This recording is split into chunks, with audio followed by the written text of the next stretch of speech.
لہذا معلوم ہوا نبی کا تو نواسا سچا ہے ہی ہے، نبی بھی خدا کی قسم حق پر ہے۔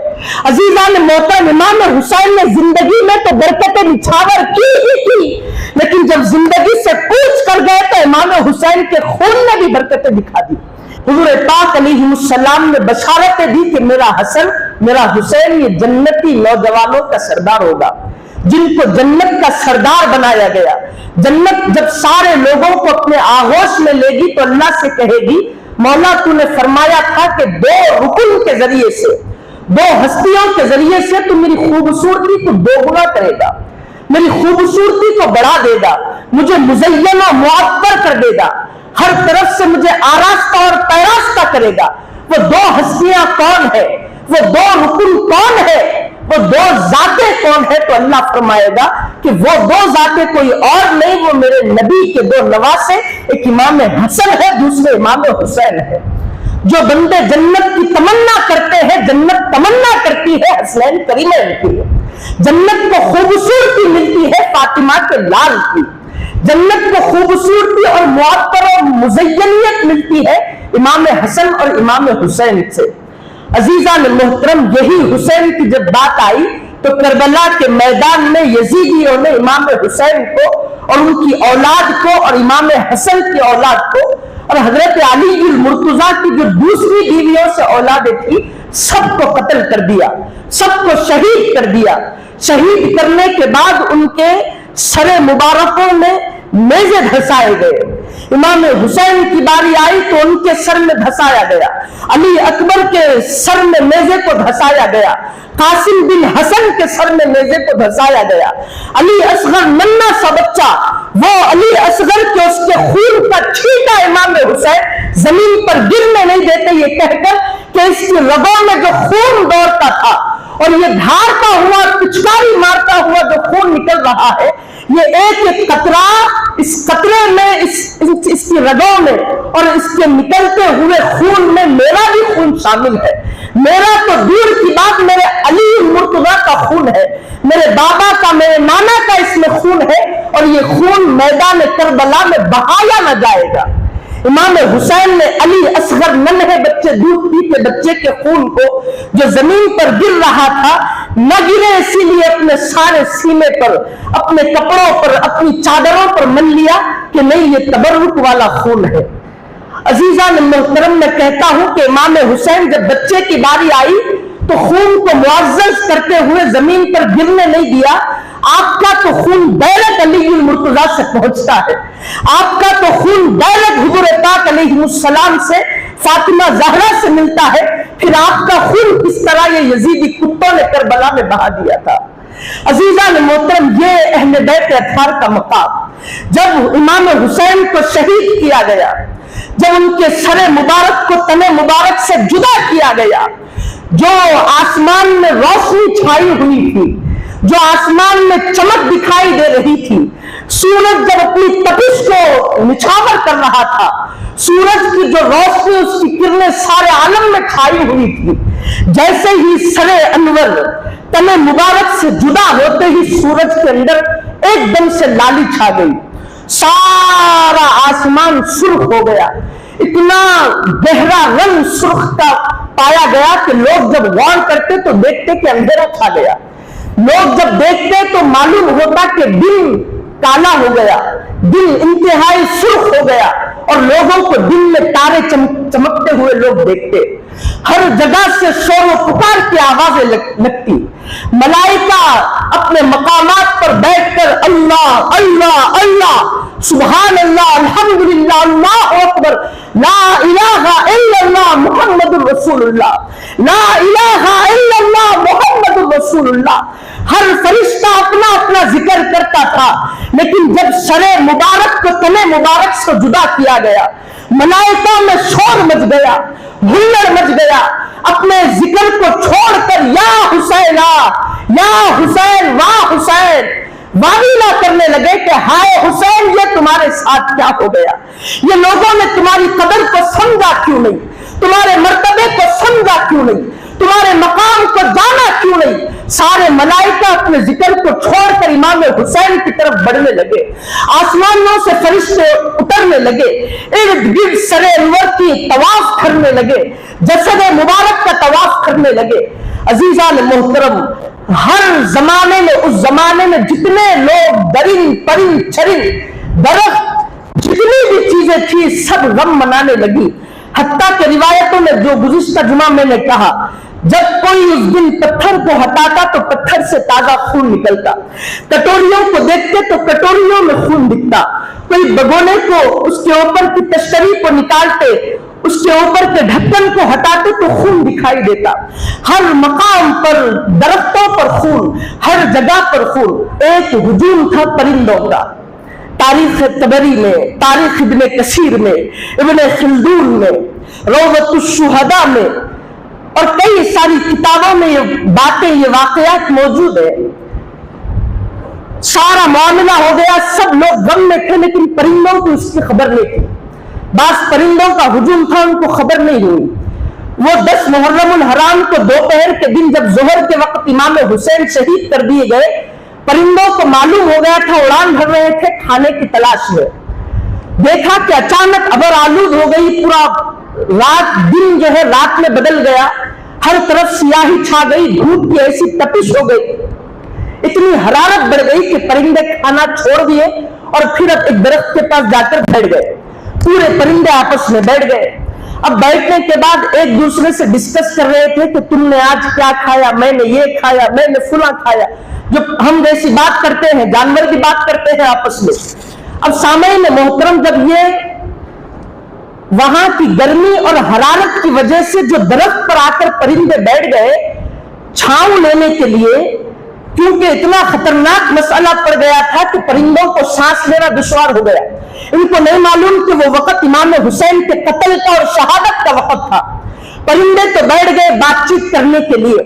ہاتھی سے غیبی سے آواز آئی کہ پرندوں افسوس ہے تم پر, وہ امام حسین, وہ نبی کا نواسا, وہ فاطمہ کا لخت جگر, وہ حیدر کرار کا نور نظر تپتی دھوپ میں بھونا ہوا پڑا ہے, سر ادھر جا کر گرا ہے, دھڑ ادھر جا کر گرا ہے, وہ دھوپ کی تپش میں پڑا ہوا ہے, اور تم درخت کی چھاؤں میں ٹھنڈک لینے کے لیے بیٹھے ہو. تم نے کیا کھایا, تم نے کیا کھایا, آپس میں مشاورت کر رہے ہو, تکلم کر رہے ہو, افسوس ہے تم پر. پرندوں نے کہا جیسے ہی ہمارے پاس یہ خبر آئی ہم اڑتے ہوئے امام حسین کے پاس چلے گئے. روایتوں میں یہ باتیں موجود ہیں, تاریخوں میں یہ باتیں موجود ہیں, لیکن بولنے والے کوئی ہے نہیں. عزیزان محترم, اس کے بعد سارے پرندے آئے, خون حسین کو دیکھا, واویلا کرنے لگ گئے. تمام جنات بیٹھے ہوئے ہیں, زور و پکار سے رو رہے ہیں, ہائے حسین تمہارے ساتھ کیا ہو گیا.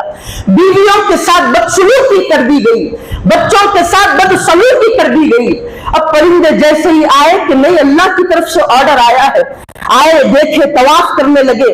امام حسین کا جو خون دھارتا ہوا نکل رہا تھا, اپنے پروں کو, اپنے جسموں کو, اپنے بالوں کو خون میں تر کر دیا, خون میں ڈبا دیا, اور پرندے روتے ہوئے آسمانوں میں اڑنے لگے.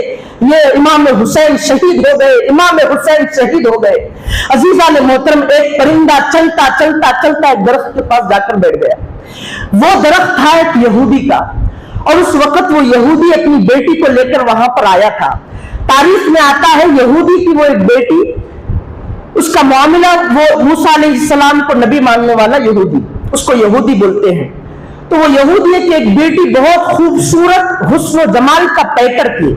اچانک کچھ دنوں پہلے ایسا ہو گیا کہ بیٹی کے ہاتھ پاؤں گر گئے, فالج اس کو مار دیا, اور اس کی آنکھوں کی روشنی چلی گئی, طرح طرح کی بیماریاں لپٹ لی, صرف اس کا دھڑ سلامت ہے, باقی سب ختم. اب وہ آب و ہوا کو چینج کرنے کے لیے, آب و ہوا کو بدلنے کے لیے شہر سے کیا کیا, اپنے گاؤں میں آیا, دیہات میں آیا. وہ جو باغ کی پرندہ بیٹھا تھا وہ اس کا باغ تھا. وہاں کے باغ کی ہوا دینے کے لیے کچھ دنوں سے اپنی بچی کے ساتھ وہ وہاں پر رہ رہا تھا, تاکہ ہوا وغیرہ بدلے گی تو پھر بچی ہو سکتا ہے تھوڑی بیماریاں کم ہوں گی. لے کر آیا. اچانک کیا ہوا تھا, وہ 10 محرم الحرام کے دن بات کیا تھا, ایک دن پہلے بیٹی سے کہا دیکھو ساز و سامان ہمارے پاس نہیں ہے, تم ایک رات گزار لو, باغیچہ ہمارا ہے, کوئی آ بھی نہیں سکتا, میں شہر جاؤں گا, ساز و سامان لے کر آؤں گا, اس کے بعد جب تک تم انتظار کرنا. 9 محرم الحرام گزر گئی تھی, 10 محرم الحرام, اس کو سامان نہیں ملا, وہ رات پر شہر میں رک گیا رات میں. اب جب دوسرا بیٹی کیا کی, یہاں پر باغ میں رات ایک درخت کے نیچے گزار لی. جب صبح ہوئی باپ آیا نہیں, بیٹی کو دکھتا نہیں. بیٹی کے کانوں میں ایسی رونے کی آوازیں آنے لگی کہ پرندہ خوب رو رہا ہے. پرندے کی چی چی چی چی کی چہچہاہٹ اس کو معلوم ہو گئی. اتنا پرندہ زارو قطار سے رو رہا ہے غم حسین میں, جو پرندہ ڈبکی لگایا تھا, جو ڈوبا تھا امام حسین کے خون میں. عزیزان محترم, اس کے رونے کو دیکھ کر یہ اپنے غم سے رونے لگی کہ اتنا رو رہا ہے, لیکن میرا حال اس کو پتا ہو تو یہ کیا کرتا تھا. کہ اب وہ گھسیٹتے ہوئے, چلنا نہیں آتا, فالج مار دیا, گھسیٹتے ہوئے جہاں سے آواز آ رہی تھی کان لگا کر درخت کے نیچے چلی گئی, جس درخت پر پرندہ بیٹھا تھا. دکھرا نہیں تھا کہ آواز سننے کے لیے اپنے سر کو اٹھائی. آنکھیں تو معذور ہو گئی تھی, نابینا بن گئی تھی. اب اچانک ایسا ہوا, بالکل جہاں پر اس کی آنکھیں اور جہاں پر اس کا سر تھا, بالکل اس کے اوپر پرندہ بیٹھا ہوا تھا. اب وہ جب ڈبکی لگا کر, جب وہ اپنے پروں کو, اپنے جسم کو جب اس نے خون حسین میں ڈبایا تھا, اس کے چھینٹے زمین پر گرتے تھے. وہ ایک آدھ قطرہ ایسا اتفاق ہوا کہ وہ قطرہ سیدھے جا کر اس کی آنکھ پہ گرا, اور وہ آنکھ پہ قطرہ گرنا تھا کہ اس کی آنکھ آ گئی. پریشان ہو گئی. یہ امام حسین کے خون کی کرامت ظاہر ہو گئی. پریشان ہو گئی, آنکھ آ گئی, دوسری آنکھ نہیں, پھر ایک ہتھیلی میں خون کے ٹپکوں کو بہایا, وہ ہتھیلی میں سے خون لے کر دوسری آنکھ پر ملا, دوسری آنکھ آ گئی. اسی خون کو ہاتھوں میں جمع کیا, ادھر ملا, چہرے پہ ملا, پیروں پہ ملا, بہترین ہو گئی. جتنی خوبصورت تھی اس سے زیادہ خوبصورت ہو گئی. کتابوں میں یہ باتیں موجود ہے. اب اچانک اسی وقت وہ خوشی سے دوڑنے لگی, بھاگنے لگی. کئی دن سے فالج شدہ بچی, میں صحت یابی ہو گئی, میں اچھی ہو گئی, بھاگنے لگی. اب اس کے بعد اس یہودی کہا کہ یہ عورت کون میرے باغ میں ٹہل رہی ہے, ناچ رہی ہے, کھل رہی ہے. کہا کہ بی بی تم کون ہو, یہاں میں نے اپنی بچی کو چھوڑا تھا, وہ بچی کہاں ہے؟ جس کے پیر کام نہیں کر رہے تھے, فالج شدہ بچی تھی, نابینا تھی, تم نے اس کو دیکھا؟ اس نے کہا کہ یا ابتا انا ابنتی, کہا کہ یا ابتا انا ابنتی, اے میرے بابا, جو بچی کو تو نے فالج شدہ نابینا بچی کو چھوڑا تھا, وہ بچی میں ہی ہوں. دیکھنا تھا کہ بے ہوش ہو گیا, ہوش آیا, کہا کہ ماجرا کیا ہے, پورا واقعہ سنایا. پرندہ کیا ہے, بابا وہاں بیٹھا ہے, رو رہا ہے. درخت کے پاس گیا, پرندے کے قریب آیا. معلوم ہے کہ پرندے نہیں بولتے, لیکن خون کے چھینٹوں کی برکت سے بچی اچھی ہو گئی. ہو سکتا ہے کوئی اچھا معاملہ ہو جائے, کیا بڑی بات ہے. اللہ قدرت سے ہر ایک کو گویا ہی دیتا ہے. قریب گئے, کہا کہ پرندے بتاؤ تو صحیح, تم ہو کون, جسم پہ یہ خون برکت والا ہے کیا؟ یا ایتھا الطیور المبارک ما حالک, کہا کہ اے اڑنے والے, برکت دینے والے پرندے, بتا تو صحیح تیرا معاملہ کیا ہے, تیری حالت خون ریزہ, خون والی یہ ہو کیا گئی ہے؟ اس نے کہا کہ دیکھو میں سناتا ہوں. روتے روتے کہا کہ میرے ساتھ ایسا ہوا, ہم جا رہے تھے کھانے کے لیے, بیٹھے تھے, پھر دھوپ کی وجہ سے باتیں کر رہے تھے, غیر سے آواز آئی, معلوم ہوا کہ نبی کے نواسے امام حسین کو شہید کر دیا گیا. ہم بیٹھ گئے, وہاں پر جا کر میں نے اپنے جسم کو خون حسین میں تر کیا, اور میں دیکھتا تھا یہ خون جو میرے جسم پہ امام حسین کا ہے, میں جہاں اڑتا تھا, جہاں وہ خون کا قطرہ گرتا تھا, جس زمین پہ گرتا تھا وہ زمین برکت والی بن جاتی تھی, جس جگہ پہ گرتا تھا وہاں ہریالی آ جاتی تھی. اس نے کہا کہ یہی وجہ ہے کہ تمہاری بچی آج بہتر بن گئی. جیسے ہی سناٹا چیخ مارا, کہنے لگا کہ میں آج تک امام حسین کو نبی مان کر ان کی کتاب زبور پر ایمان لاتا تھا, تورات پر ایمان لاتا تھا, لیکن اگر یہ نبی جھوٹے ہوتے, نعوذ باللہ اگر محمد جھوٹے ہوتے, تو ان نبی کے نواسے کا خون بھی جھوٹا ہوتا, اس خون میں برکت نہیں ہوتی. لیکن میں نے خدا کی قسم نبی کے نواسے کے جسم سے بہنے والے خون میں برکت دیکھی, اور وہ برکت میری بیٹی پر ظاہر ہو گئی. لہذا معلوم ہوا نبی کا تو نواسا سچا ہے ہی ہے,